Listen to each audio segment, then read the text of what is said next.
Praise the lord everyone, welcome back to my new mini blog. আমার এই ভিডিওতে আপনাদের প্রত্যেককে স্বাগত জানাই।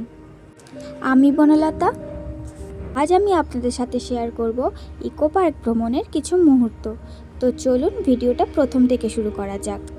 তো দেখতেই পাচ্ছেন আমরা প্রথমেই চলে এসেছিলাম সপ্তম আশ্চর্যের কাছে, যেটা ছিল ইকো পার্কের 4 নম্বর গেটের ঠিক পাশেই।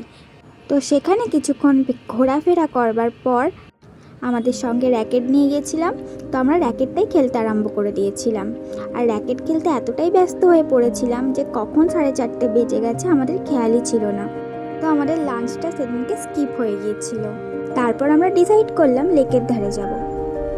সেইভাবে বেরিয়েও পড়লাম। তো দেখতেই পাচ্ছেন আমরা লেকের ধারে চলে এসেছি। আর লেকটা যেহেতু 4 নম্বর গেট থেকে অনেকটাই দূরে, তাই আমরা কি করেছিলাম, সাইকেল ভাড়া করে নিয়েছিলাম। তো দেখতেই পাচ্ছেন আমরা লেকের ধারে চলে এসেছি। আর একটা খুব সুন্দর সানসেট দেখতে দেখতে আমরা এই বিকেলটাকে উপভোগ করছিলাম। তো চলুন জেনে নিই কোয়েলদের কেমন লাগলো। কিরে কেমন লাগছে?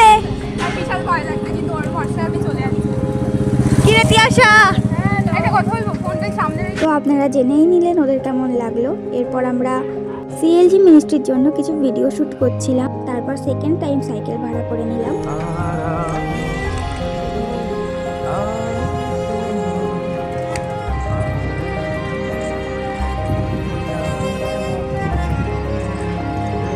আমরা ঈশ্বরের আরাধনা করতে করতে চলে এসেছিলাম আইফেল টাওয়ারের উদ্দেশ্যে। দেখতেই পাচ্ছেন চারিপাশটা কত সুন্দর লাগছে। সেখানেও কিছুক্ষণ আমরা সুন্দর সময় কাটালাম আর কিছু ফটোশ্যুট করে নিয়েছিলাম। আপনারা দেখতেই পাচ্ছেন ফটোগুলো আমি অ্যাটাচ করে দিয়েছি।